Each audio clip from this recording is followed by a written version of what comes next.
queremos que o Senhor fale conosco agora. O Senhor fala conosco uma palavra que nos encoraje, que nos ilumine, que nos corrija também. Edifica a nossa fé, Senhor. Fortalece-nos no nosso crer, Senhor.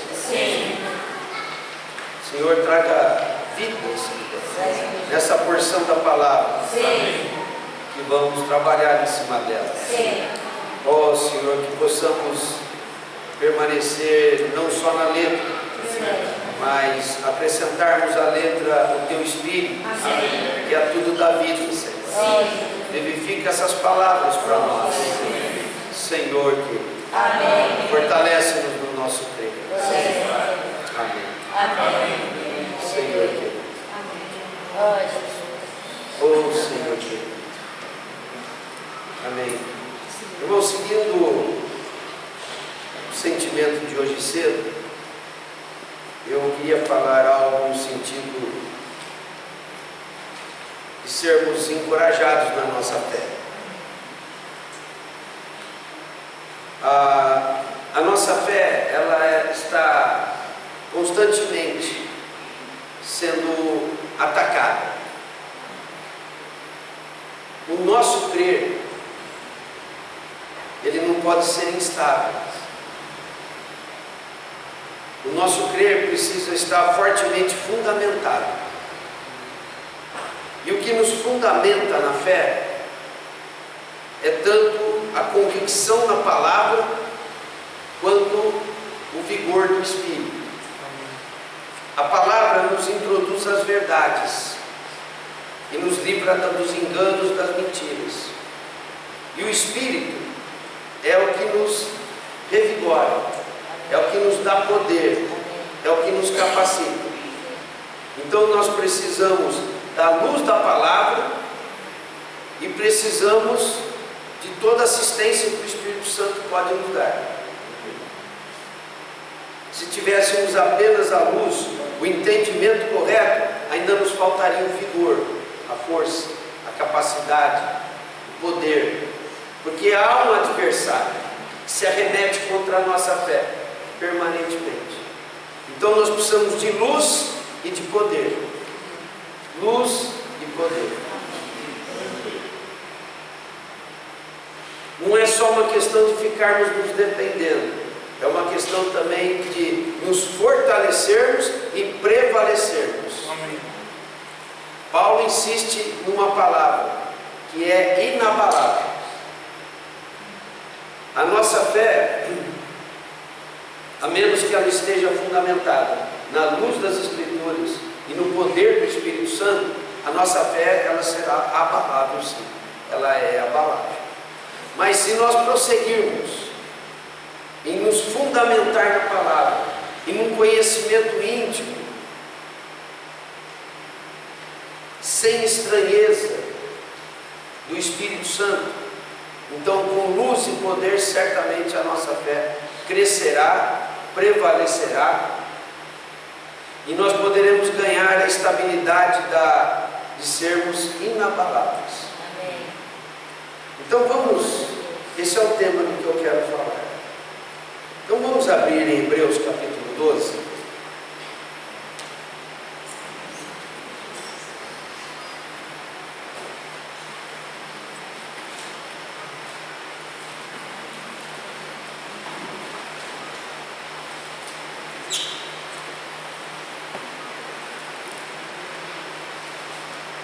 Amém? Hebreus 12, versículo 1. Portanto, também nós, visto que temos a rodear-nos tão grande nuvem de testemunhas, desembaraçamos-nos de todo o peso e do pecado que tenazmente nos assedia.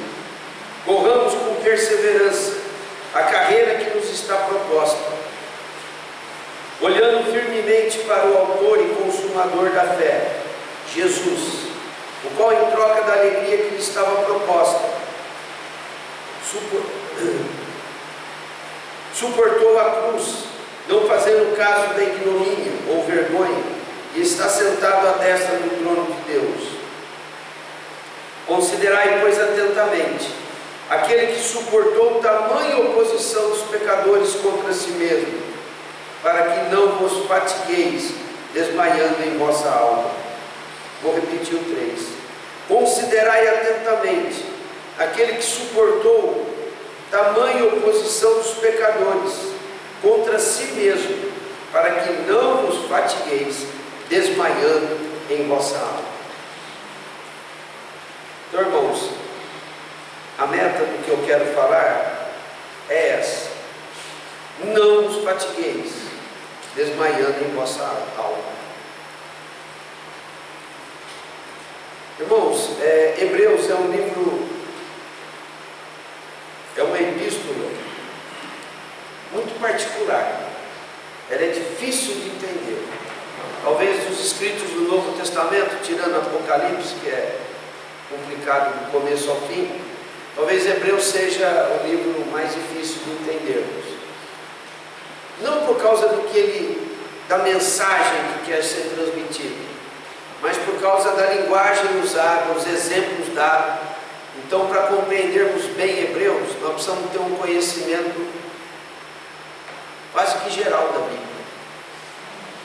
né? Então, Hebreus é escrito aos hebreus, que são judeus, que estavam desanimando da fé, estavam retrocedendo. Se tratavam de judeus que se converteram e agora eles estavam retrocedendo na fé.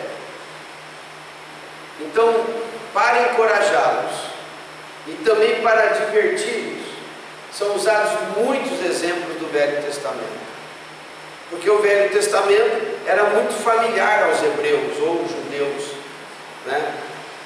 Hebreus e judeus se referem ao mesmo povo.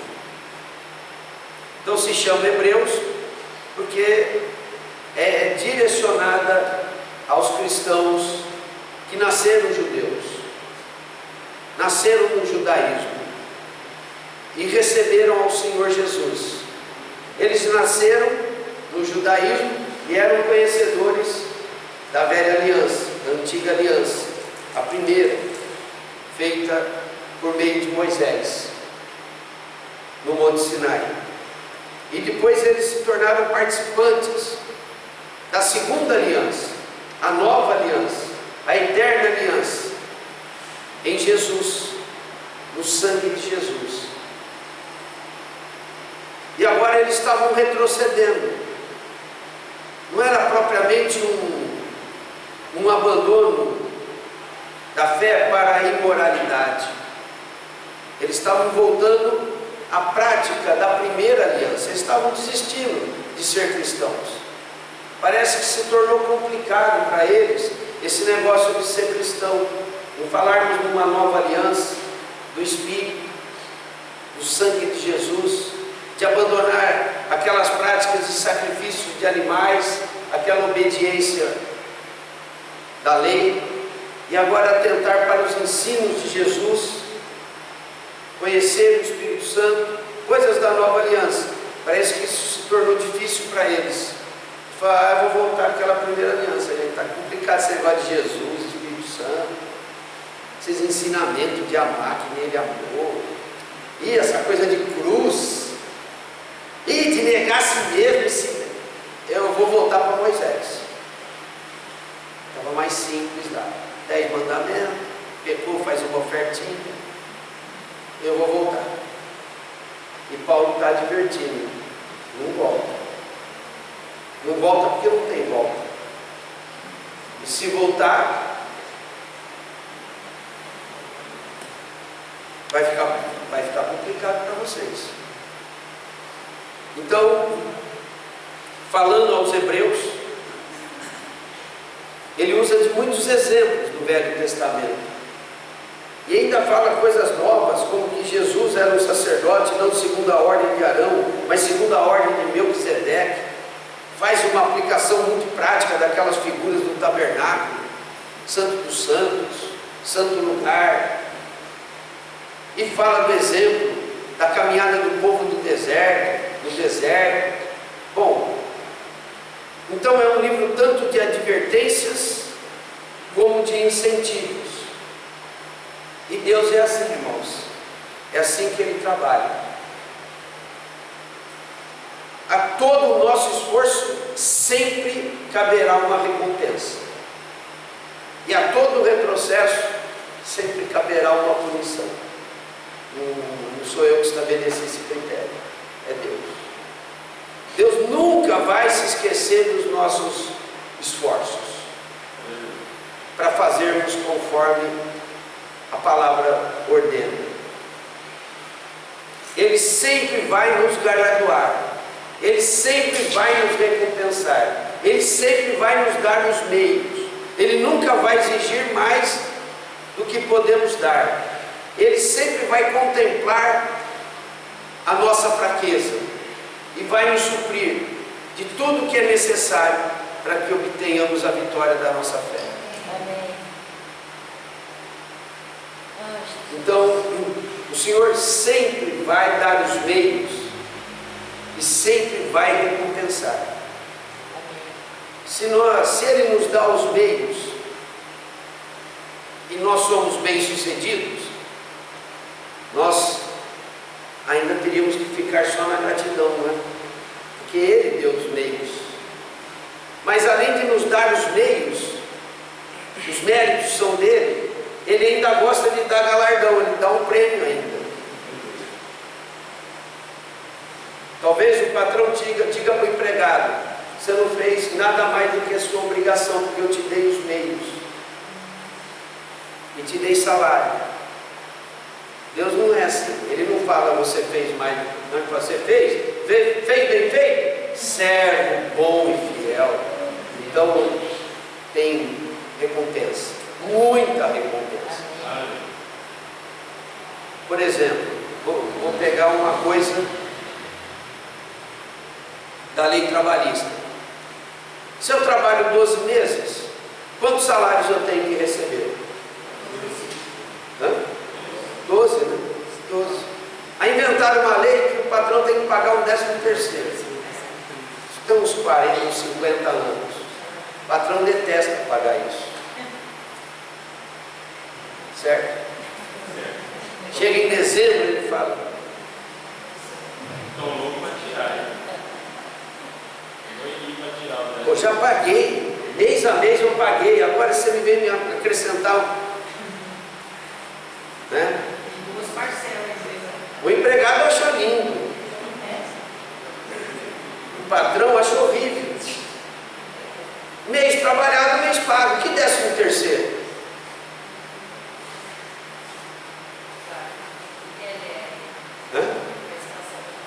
Participação dos lucros. Você entrou aqui sabendo quanto você ia ganhar. Trabalhou, ganhou. Que 13º, participação dos lucros. Não é? Depois, quando fale, você vai embora. E a justiça vem nos bens do patrão. Né? E você vai embora. E quem corre o risco o tempo todo é o patrão. E ainda tem que dar 13º salário. Participação do lucro. A maioria aqui é empregado, então eu sei que eu não estou sendo bem quisto no momento. A maioria me condena. Mas o que eu quero dizer é o seguinte, irmãos: mês trabalhado, mês ganho. Não é? O Senhor, Ele tem prazer em nos premiar por termos feito a nossa obrigação. Amém. É gozado que nos evangelhos tem um lugar que diz assim: depois que você fizer tudo bem feito, Jesus falando, diga para si mesmo: eu sou inútil, que eu só fiz o que me mandaram. Mas mesmo assim o Senhor nos recompensa quem faz o que manda. Ele te dá os meios, Ele é paciente com você. Você perde dia de trabalho, Ele fala: tudo bem, continua amanhã. Mas se você completa, Ele ainda te dá um galardão muito maior do que os salários que você recebeu. O salário acaba sendo só um incentivo para que você continue trabalhando. Mas se você terminar o trabalho, o Senhor ainda gosta de recompensar. Maravilhoso, né? Amém. Mas se você largar na metade, ai, ai, ai. Ai de quem repete. Ai de quem volta atrás. Mas não é disso que eu quero falar. Mas ai de quem retrocede, né? Então, esse é o critério de Deus. Ele recompensa, mas também adverte. E aqui é um momento do livro de Hebreus que a par de duras advertências tem grandes incentivos. E o incentivo aqui é o seguinte: para entender esse contexto, vamos voltar um pouquinho no finalzinho do capítulo 10. Finalzinho do capítulo 10.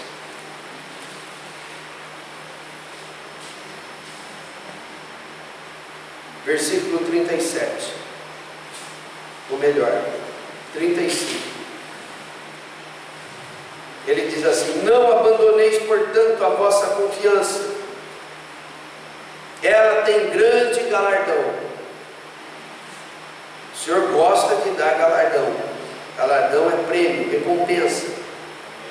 Então não abandoneis a vossa confiança. Ela tem grande galardão. Com efeito, tendes necessidade de perseverança, para que, havendo feito a vontade de Deus, alcanceis a promessa.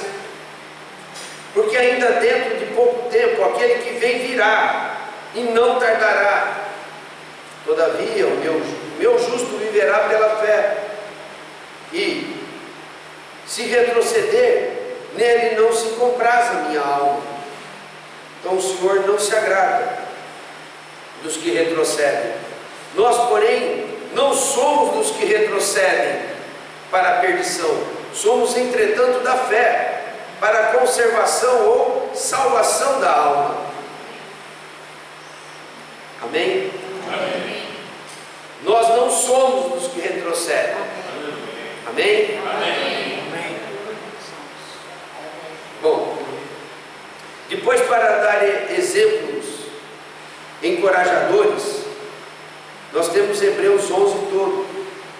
E ele vai falando de vários personagens, das suas lutas, das suas vitórias. E o capítulo 11, falando desses homens, ele diz assim: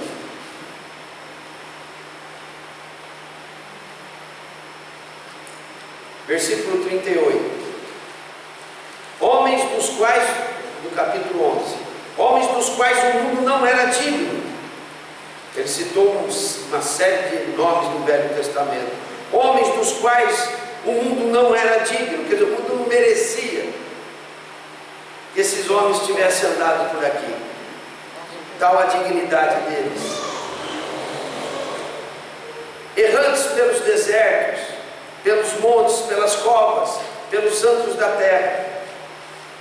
Ora, todos esses que obtiveram bom testemunho por sua fé, não obtiveram, contudo, a concretização da promessa.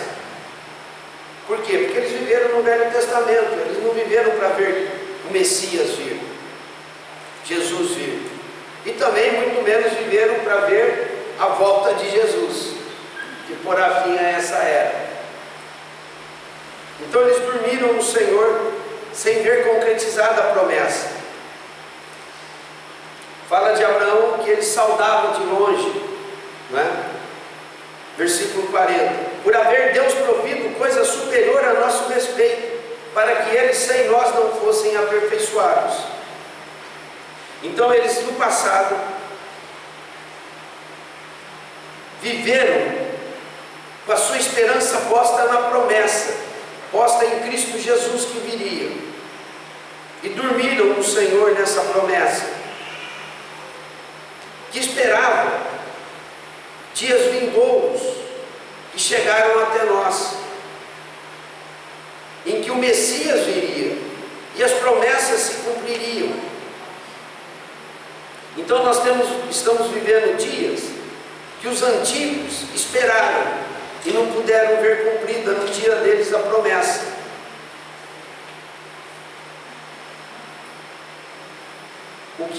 esperavam se cumpriu com a vinda de Jesus e na era da igreja. Então, eles sem nós não foram aperfeiçoados, no sentido de a fé deles não ser completada, ou não ter sido realizada nos seus dias, mas se realizaram nos nossos. Então, baseado nisso, nós entramos no capítulo 12. Ele diz: portanto também nós, visto que temos a rodear-nos tão grande nuvem de testemunhas, desembaraçando-nos do peso e do pecado que tenazmente nos assedia, corramos com perseverança a carreira que nos está proposta. Então o que diz esse versículo 1? A tradução aqui ela é meio complicada, e como nós temos aqui na nossa tradução revista e atualizada, nós não chegamos a melhor expressão do que o original diz. Mas para que possamos entender melhor, o que ele está falando aqui é uma comparação, uma figura com as coisas da competição esportiva. Paulo gostava de falar em carreira.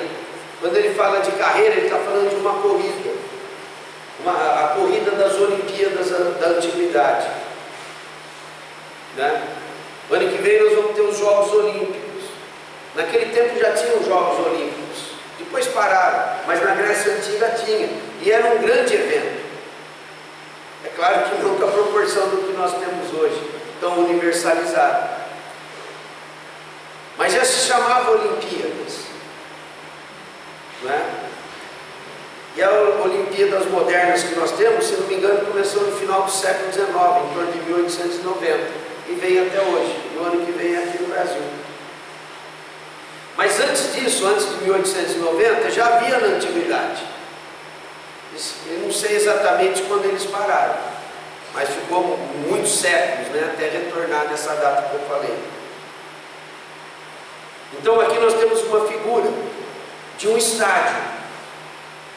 Então quando ele fala de uma grande nuvem de testemunhas a rodear-nos, está falando exatamente na figura de um estádio.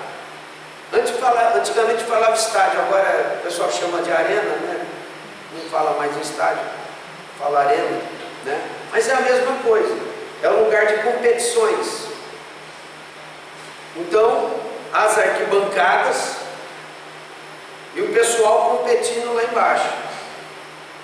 Então vamos pegar um exemplo de uma competição, né, de corrida. Então tem os 100 metros rasos, que é de velocidade, aí vai aumentando, a de 200 também é de velocidade, depois começa, sei lá, acho que é 800, 1500, e acho que tem até de 10.000, que é corrida dentro do estádio. Depois vem a maratona, que é fora do estádio. Então vamos considerar uma corrida, não sei se é certo isso, mas a mais longa, de 10.000 metros. É uma prova mais de resistência.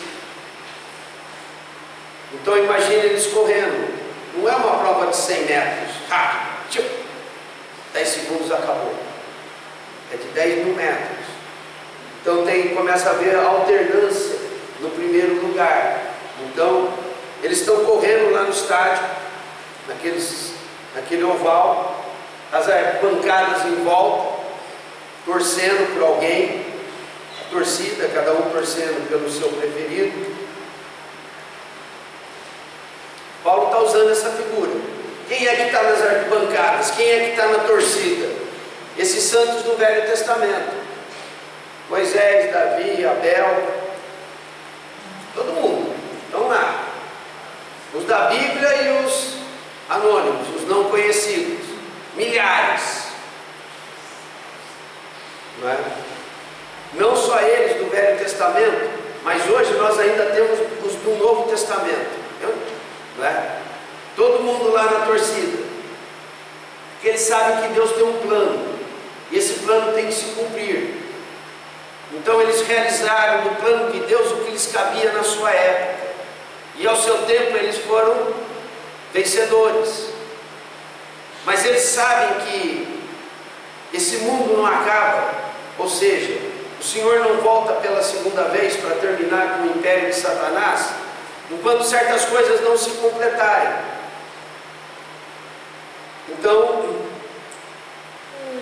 nós temos o Velho Testamento, aí começa o Novo Testamento, aí está Moisés, Abraão, Davi, os profetas que profetizaram, estão lá torcendo por Paulo, por Pedro, por João.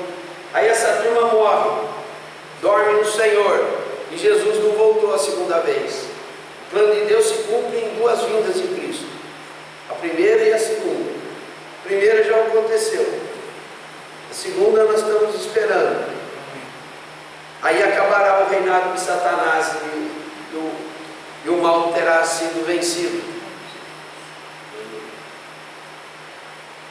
Mas o Senhor não veio segunda vez ainda, o Senhor ainda não voltou. E o Paulo já morreu, o João já morreu, o Pedro já morreu. E agora onde é que eles estão? Estão na torcida. Vamos, gente!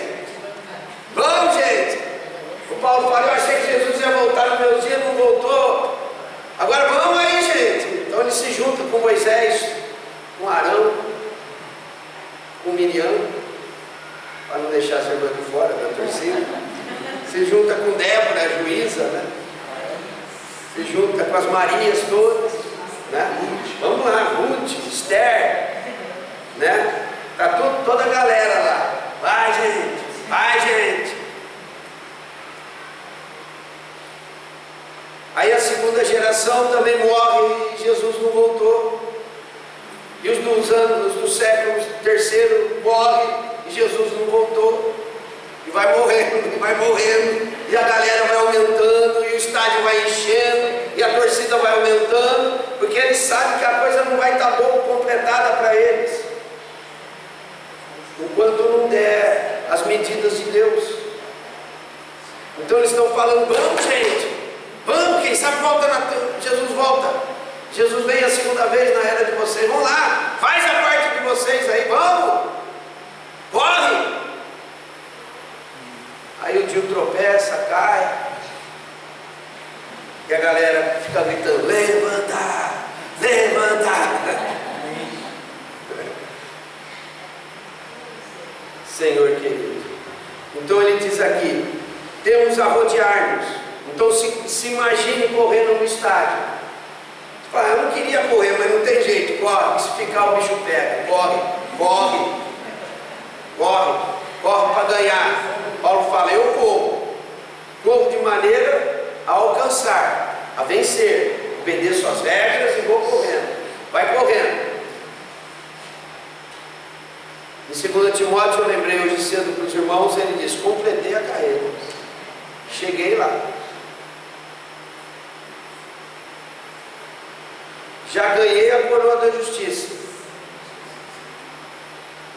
Aí ele foi para a arquibancada, saiu de cena, saiu da competição e foi para a arquibancada, e ele está torcendo.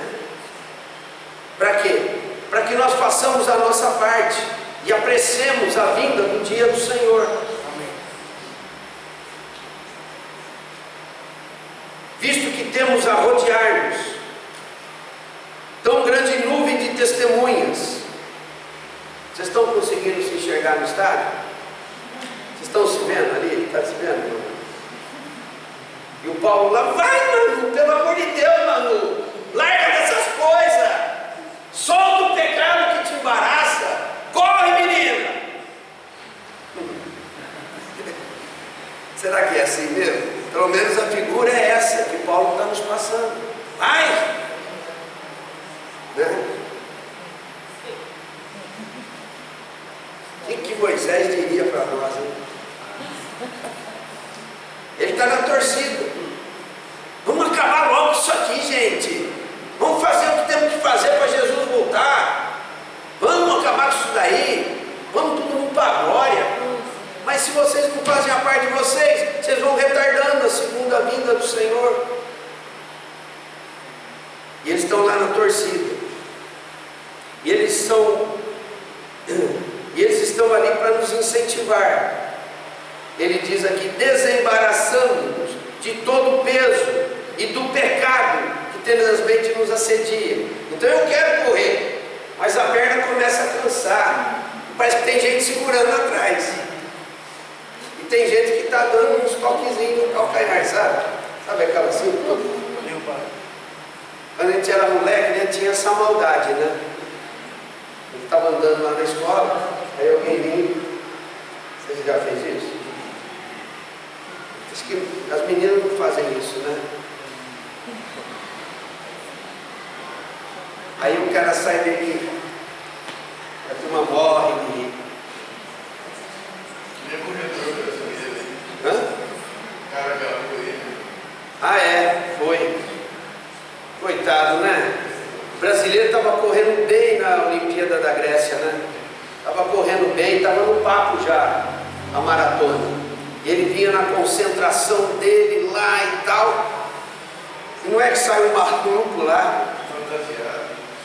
Ele era escocês, né? Então ele estava vestido de escocês. E correu lá com aquela saia dele lá.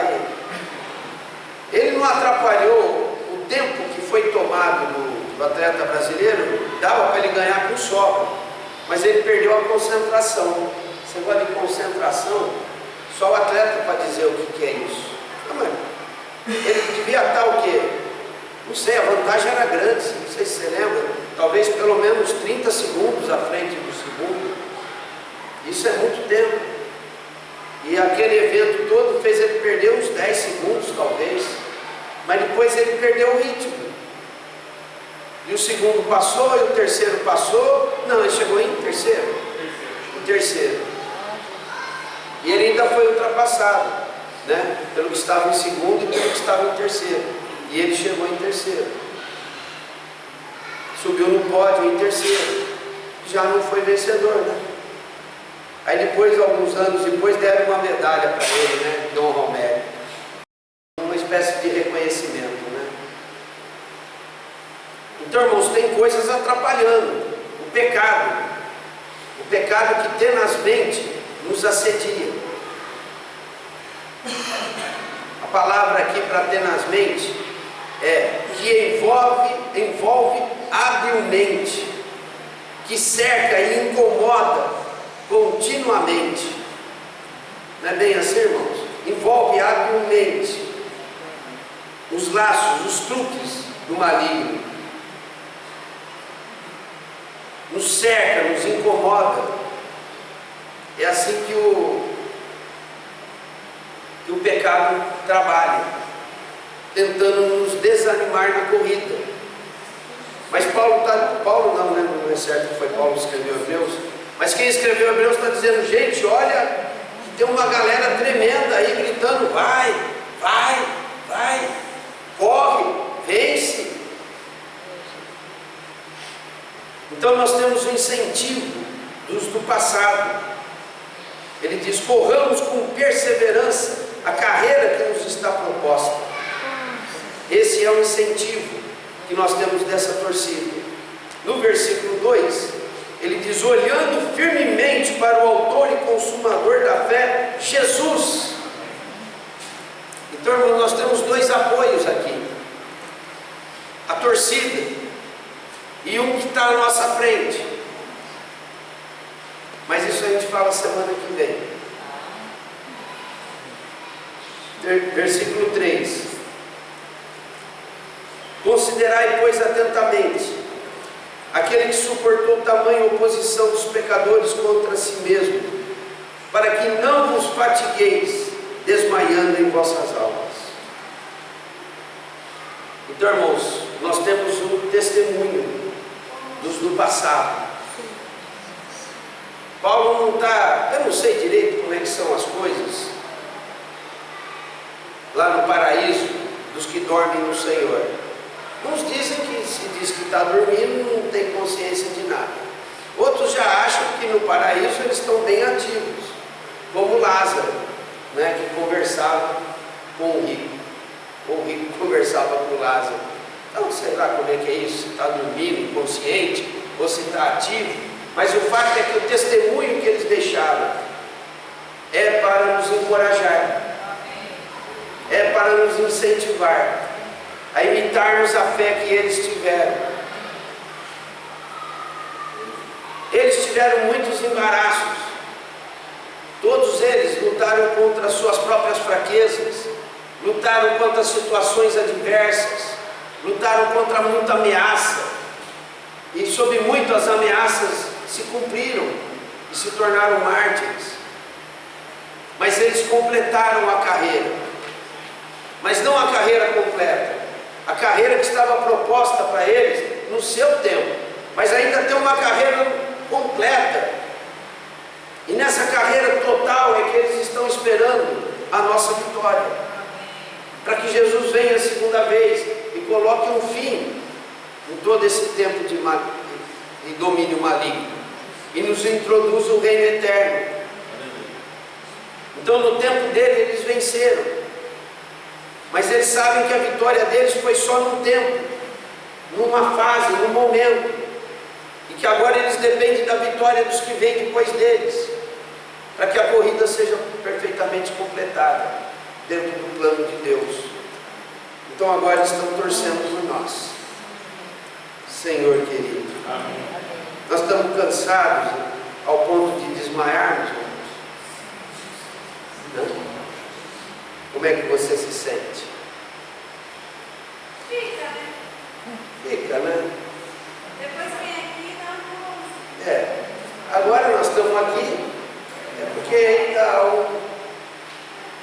muito, ou no mínimo, algum ânimo, né?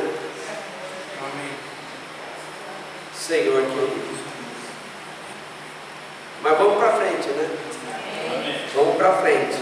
Vamos completar a carreira que nos está proposta, né? Olhando firmemente para o Senhor e ouvindo o apelo da torcida.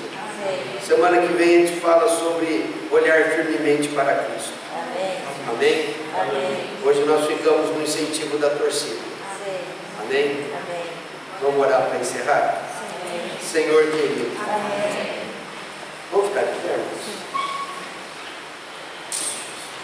Senhor querido. Amém. Senhor amado. Amém. Senhor, nós queremos batalhar por nossa fé. Senhor, não queremos que a nossa fé se apague. Senhor, não queremos nem ao menos retroceder alguma coisa. Senhor, queremos andar de acordo com o que temos alcançado. Queremos responder ao chamamento do Senhor. Senhor querido. Senhor, ajuda-nos a vencer a fadiga. Senhor, nos ajude a vencer as coisas do pecado que tão habilmente nos envolve, que tão habilmente nos embaraça. Senhor, nós não temos capacidade, Senhor, para lidar com essa habilidade maligna que nos cerca e nos incomoda de contínuo, Senhor. Mas nós temos o Teu Espírito. Senhor, nós temos o Teu Espírito. Temos o testemunho dos que venceram. Senhor querido. Ó Senhor amado. Queremos olhar para aqueles que venceram. Queremos ouvir o seu clamor na torcida. Ó Senhor querido. Queremos olhar também firmemente para o autor e consumador da nossa fé, o Senhor Jesus. Ó Senhor amado. Senhor querido. Senhor, nós pedimos a tua unção derramada sobre a igreja, sobre cada um de nós. Pai, não permita que nenhum de nós retroceda, Senhor. Muito menos desmaie, Senhor. Senhor, venha com a tua unção. Vem, Senhor, com o teu poder. E fortalece-nos na força do seu poder. Fortalece-nos para correr. Senhor querido, refaça nossas forças. Nos encha de ânimo, de disposição. Ó Senhor querido. Senhor amado, ajude-nos, Senhor. E também nos faça nos apoiarmos uns aos outros, um ajudando ao outro, orando